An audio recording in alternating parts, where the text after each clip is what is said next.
sichikhumudwitsa. Aroma 5 verse 5. Mukafuna kudziwa zambiri ayimbireni foni Mr. Alan Mwale pa 0999 084 344. Ndimayi Matilda Kang'ombe pa 0888 206 022.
It is Monday, June the 2nd, the year 2025. Welcome to Press Review, whereby this is the program whereby we go through some of the stories that have been written in our daily newspapers. And today we have The Nation and the Daily Times. You're with me, Emmanuel Georgia, and I'm not alone. I'm with Charity Tilanga. Mwadzuka bwanji Ndadzuka niwo mwadzuka bwanji. Ayi ifenso tadzuka. Zikomo. Ndithu mphepo zokha basi. Basi Kanga nthawi kuti yake.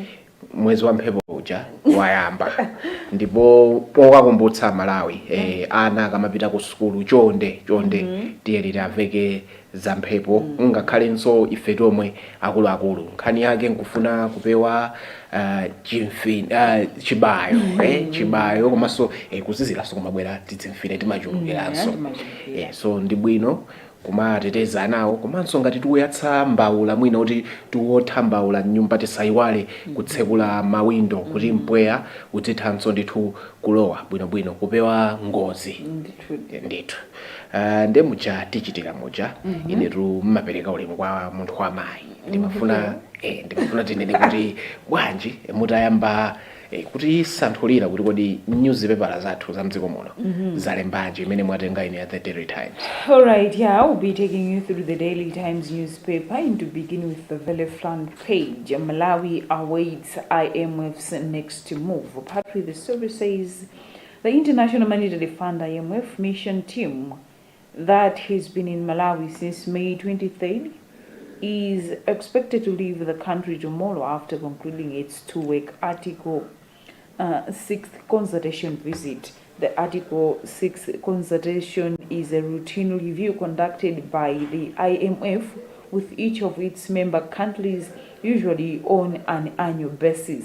It is essentially a diagnostic process in which IMF staff evaluate a country's fiscal position, monetary policy, inflation trends, debt levels, and structural reforms. IMF.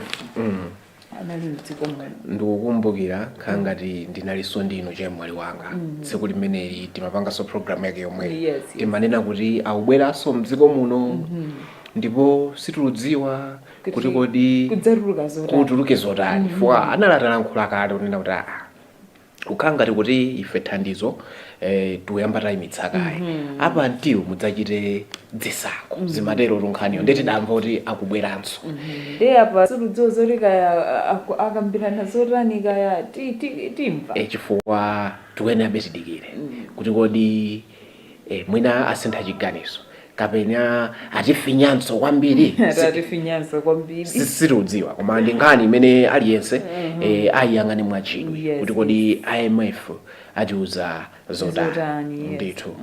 Pali nkhani apa imene akuti study exposes abuse of power, and subheadline it leads highlight how civilian leaders manipulate oversight role. the story is on page 2 of the Daily of the Nation.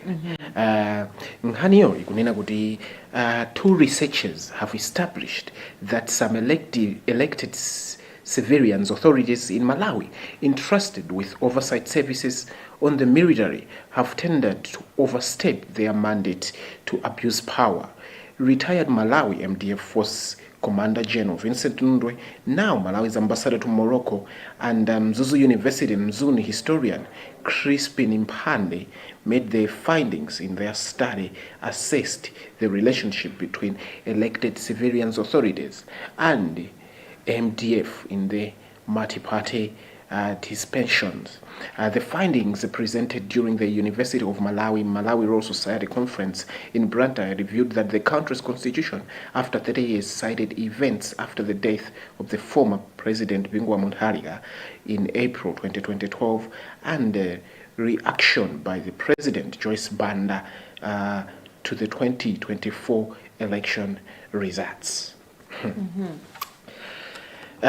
Iyi ndi nkhani imene ndikuionanso kuti ngati dziko tikuyenera tichione bwinobwino chifukwa kunena kuti anthu ena anachita kafukufuku akuti amene zikuonetsa kunena kuti anthu amene timawayika maudindo osati kuti tidavotera ayi koma ajongo timwina asankhidwa tingoyerekeza atati mwina lalero chawakomera president achakwera nkunena kuti Emmanuel ndifuna mukhale mneneri wanga tikungoyerekeza nangase izi sizuliraso kuti kodi Emmanuel wali nzotani apeze kuti president atisankha akunena kuti anthu ngati amene amapezeka kuti kusakugwiritsa ntchito bwino maudindo awo. So this is something imene ndimaona ngati kuti dziko lipena mwina tikamampatsanso munthu udindo tidziona kuti kodi tikupanga bwanji tikumtenga ameneyoyo ali nkuthekera. I think that is zithandizira kunena kuti mwina dziko lathu nkumayenda osamasankha kuti sankisa osati akuti chifukwa pali vacant akuti osati chifukwa chokuti Emmanuel mudaphunzira nawo klasi imodzi kapena Emmanuel muchokera nawo kudetsa nde kumodzi nkunota wakwathu amanze tabwerani muyendetseko nawo ichichi ayi tiyike anthu amene ali mmapepala amene ali nkuthekera kuti chinthu chija ngati chimapita ku chiphedu chimakagwa akachidzutse komanso ngati mwina sichimachita bwino akachipangitse chinthu chija kuti chiyende bwino. So ine ndimaona ngati pa nkhani imeneyo ndiyimire pompo. Still on the front page, Minister Envoys promotes solidarity on African Day. Part with the story says, Minister of Foreign Affairs Nancy Tembo has urged African nations to come together to address pressing challenges such as poverty, inequality, and climate change, saying unity is key to unlocking the continent's full potential. Speaking during Africa Day commemorations held at Bingu National Stadium on Saturday, Tembo pointed out Africa's vast natural wealth, including minerals, oil, fertile land, and abundant water resources. She said proper management of these assets could propel the continent's economic growth. Arelo nditu kuti a minister anapempha mayiko amene ali mu Africa kuti tikhale amodzi tizitukulana pa nkhani yachuma kuti anthu ndife amodzi ndithu. We are one, regardless of kusiyana mwina zilankhulo koma we are in the same continent. Ndipo izizi zinthu zoyenera kutero chifukwa kudalirana nkofunika.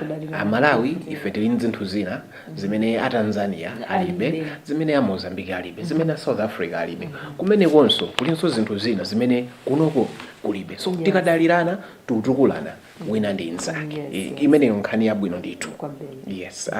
Ministry justifies healthcare staff mass interview. Ndolo says it will take 2 months. Nkhani yake ndayamba kuti sindiwerenga. Simuwerenga? Yes, koma ndikuidzi wabwinobwino. Ndinayiona tingoyitambasula. Weekend yapitayi Saturday. Dachitika mwayi anthu mdziko mwathu muno anapatsidwa mwayi akayese mwayi wa ntchito kumene m'bale wanga ndaphunzirako chinthu chimodzi kuti zinthu zina timaziphweketsa koma kukhamukira achinyamata amene anatuluka kuyambira ku Bengal kumeneko ku Bengal Stadium kubwera ku I think MDC Stadium ndidziri kuna nkhaka kunali I think kuna nkhaka yes kulilonga kuna I think kunali kuna nkhaka if I'm not mistaken area 30 yes yeah kubwera ku MDC zinali zinthu zopatsa chidwi komanso zandipatsa mantha kunena kuti unemployment rate mdziko mwathu muno ili moteromo ndipo awo chabwino ndi amene anampitawo nanga amene alima anagwa ulesi yes amene anagwa ulesi now ukaona khamo lonse lija ndikumamva kuti akuti they only need 600 people umati ukaona lilonge yes kuti akuti ndichani akuti ndichani uli msonkhano wa ndalewo yes zodabwitsa now a minister of health alankhulapo akunena kuti izizi ndithu zimayenera zizichitika ma walk-in interviews ndipo amalawi tisadabwe ndipo I think in the next 2 months amene achita mwayiwo atadziwe kuti kodi tukayamba kapena zafuta koma ine ndimafuna ndinene chonje izizi ziliphunzitse china chake ndimafuna ndiyambe kumtundako yes kumtundako amene tili ndi maudindo aidiyeni tichitepo kanthu kuti zinthu mdziko mwathu muno zikhaleko ngati zili bwino chifukwa ukaona pamene popo ndiye kuti m'bale wanga ena amene ali ngoti owalankhulira oti ngodziwika mayina awo oti ali ngachibale apeza mwayi atengewa koma amene ali kapunthabwe mwina ngati ine oti alibe omulankhulira alibe mbali mzovuta chifukwa ukakumbukira ndi ma interview omweyo amene ACB inadzayimitsa and even kupita kumaloko you could even wonder is it the way these interviews were supposed to be treated because you could see on the question paper akunena zoti cheating is not prohibited koma you find anthu apa they are discussing ata kulemba mayeso komatu my interviews and chinthu china ndimafuna nene choncho ngati achinyamata tidalowa mkalasi tidapeza mapepala mwina instead of just kapena mwina kumalembera ntchito tithu malembera koma mwina inu ndi ine Charity titati tatenga kayanka 2000 kaja kwathu kayanka 10000 ndingopereka chitsanzo kuti achinyamata angapo tabwera pamodzi nkuponyerana limodzi mwina nkusonkha nkuyamba ka business kena kake nkumaona kuti zikuchita bwanji mwina at the end of the day zitazo kuthandizira komanso chinthu china ndimafuna ndinene kuti amene ali pa ntchito amene akuchita business tiyamike Mulungu kaya tikupeza kochepa kaya tutani koma tikuyenera tiyamike because ndinaona nsafunamize sizosangalatsa nzomvetsa chisoni zinali kumene kucha ndawo omwe ali kuno ukafunsa una iboma limalera yeah so boma limalera tingolowa kumbuma so zina zinthu zomvetsa chisoni ndipo koma titaone kuti zithe bwanji koma olankhula alankhulapo kunena kuti hayi zosakhala bwino ndithu. All right, on the second page of the Daily Times, the jobless teachers warn against empty pledges. Part of the survey reads, unemployed primary school teachers have challenged the government to honor its pledge to recruit 27,000 primary school teachers this year. The teachers, who are from initial primary teacher education EBT 14 to 18, have made the appeal through a letter addressed to the Ministry of Basic and Secondary Education or district councils and the Local Government Service Commission, LGSC. The letter has been signed by the group's chairperson, Cedric Coyote, its secretary, Wezi Muowo, and spokesperson, Willard Jonas, and Kanizake Nzokazokazo. Yes, as opposed to now alilako mbali naye yes alilako adikira nthawi yaitali udabwa kuti sizurani sizukuteka zimene amayembekezera afuna atalembedwa ntchito boma likwaniritse zomwe ati lidalo nje taona nantendi analiko ucha amene aje ndi ma HSA Okay, amene jawo tinene zoti okay amafuna anthu a MSE koma kumapita anthu amapepala awo akuluakulu nanga munthu you're desperate basi umangophothelapo pena paliponse you see ndiye apa tikukamba za mphunzitsi anthu from teachers from EPT 14 to 18 sanalembedwe ntchito which means not kuli chigoloso ndinantindi chabwino pali nkhani pakuti usi odya zake mlandu registered inu ndi ine tikudziwa kuti miyezi yapitayo adakhazikitsa chipani amayiko usi koma patatha I think kaya tsiku limodzi kaya ndi awiri zidadziwika kuti ngakhale tu chakhazikitsidwa chipanicho nchosapanga register mukaundula wa zipani munalibe now apa taona chipanichi kudzera mwa secretary general a chipani chimenechi ahape kundowe akunena kuti now chipanichi chalembetsedwa mukaundula pa 30 May 2025 ndipo athokoza mamembala amene athandizira akuti kuti chipani chimenechi chiyende chipeze kuti chili mukaundula ndithu nkhani yabwino imeneyo tikuone kuti nomukupita chitsogolo ziyende bwanji kuli nkhani ya primaries chani zambirimbiri ndithu moving on to the business segment. AFDB sees Malawi GDP growing by 3% in 2025. Apparently, the story says the African Development Bank, AFDB, has said it expects the local economy to grow by 3% in 2025. The projected growth is 1.2 percentage points better than the 1.8% growth recorded last year in its latest African Economic Outlook report released during the bank's annual meetings last week. The bank further predicted that the Malawi economy could grow by 3.8% next year. AFDB says the growth will be driven by a recovery in agriculture and tourism alongside gains from mining investments. Nkhani zachuma ni nkhani zimene zitakhala zili chomwechi bora nkhasankoni okay zitakhala kuti zimene zalembedwazo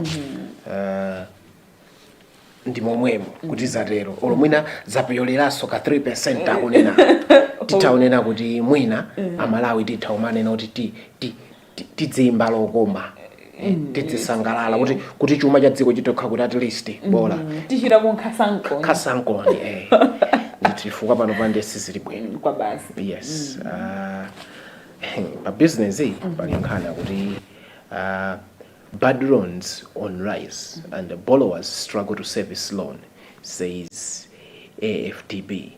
Malawi non-performing loan levels continues to rise, exceeding the 5% regulatory threshold, signaling growing financial stress and increased credit risk, analysts have said.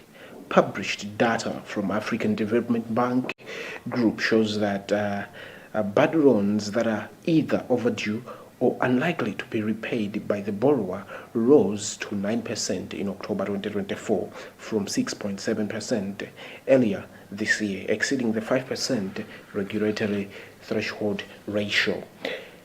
Nkhani yake yangongole aonena kuti ya Malawi tioneka kuti vuto mabweza ngongolezi ndipo maperesenti akula kuchoka pa 6.7 kufika pachani pa 9%. Nzosaenda. Yes. You have international news. International news. No, we'll go straight to arts and culture. Yes, ndifandika maonanso nthawi yathu apa ikuoneka kuti nthawi yathu sosiku ikuthamanga kwambiri. Pali nkhani apa imene akuti Nigerian gospel musician Ada Ehi writes apa Lilongwe. Inu ndine mmene tikudziwa. Kunali concert imene anakonza Wende Halawa. It was called, I think, a feather concert. Imene ndithu anaitana woyimba wankulu kumeneko anali Ada Ehi mzimaya ameneyu wa kumdziko limene la Nigeria. So anabwera anali ku BICC. She performed and Malawians enjoyed, and I saw some children who were privileged kuwaitana ku stage ya Malawi kukakwirana ndi Ada kuimba kupapatsa mawu achilimbikitso auzimu. I think this is the way to go, to support one another. Saname Malawi wende mwampanga support, and I think anthu ndrama imene amalipira ndrama yawo 25,000 to buy a ticket. Kwa ineyo mmene ninaonera it was worth it. Kwambiri. All right, Surinats and Kaja, John Zumbani remembers the Soja. It is now almost a year since the country lost iconic musician Soja Lucius Banda, who contributed immensely to the growth of music and art in general in Malawi, with over 20 albums to his credit, including Fire, Down Babylon, Survivor, Unity, Man in Power, and Self 51. Lucius' legacy will live on, and his son Johnny has since dropped a single titled Misonzi Tears, which is a tribute to his father. Johnny warulutsa nyimbo imene it's a tribute kwa bambo ake, but it's a very touching song. It's a very nice song. Yes, if one would listen to it, you would think is Soja still alive? Yes, and I'm just wishing Johnny all the best in the music career. I think he's gonna continue walk in the footsteps of abambwage kumaso mwina kwa mwasanso abambwage the late zitakukhala zabwino ndithu. International sports, PSG makes history nkhani yake njokuti kunali finals ya UEFA Champions League ndipo team imene ya PSG yakaulitsa kutibula adakanena chichawa cha masiku ana amatati kuchaya kugwetsa 5-0 nkuwina. Umene unaliko madzulo usanachitika umenewu wathu konkunoso local sports imene so ili the back page of the nation inali kuti inde kuti team ya Wanderers Manoma Nyerere inde kuti inali kuti yathibula anyamata amene wa Big Bullets 1-0 ndipo kumeneko kuoneka kuti khanga titu famu tu yapanga ndalama 155 million ngakhale so zokumveka so kuti kumeneko matikiti so afake winanso anapanga ake afake kusonyezanso kuti enanso apocherako pa 155 imene yapezeka enanso mwina mthumbamo ma fake tickets apochera zawo. Koma ndimafuna nene kuti zimene zizi I think it's good kuti anthu amakapanga patronize magame ambira, but I think iti apempha bambo haiya ndanzawo kuti akakhala ufamuko aone apeze njira nina kuti akathyale amenewa asamapeze mpata zimenezi zisamachitike chifukwa taganizani pa 155 million abullets awapatsako kawo ka 36 million 36.7 million anomanso kwapatsanso kawo kenako ndiye kuti kapita kufamu komanso aoneko mwina ulipirani aka ground chani. Yes, but that is the way to go. Ndimaona ngati pamenepa ine niyemere pamenepa sindudziwa nzanga mwina kuseliko kapena kulingani za sports. This brings us to the end of our today's edition of Press Review, in which we were taking you through some of the stories that have been written in the Daily Times and the Nation newspapers. We just took you through some of the stories, and if you want to have a full picture of what's in the papers, you can get your own copies. The Daily Times newspaper is going at 3,000 kwacha, and the Nation it's at 2,500. 2,500 kwacha. In our today's program, you are with me, Chari Deshilanga, alongside Emmanuel Georgia. Continue watching Luntha television for the rest of our programs. Good morning.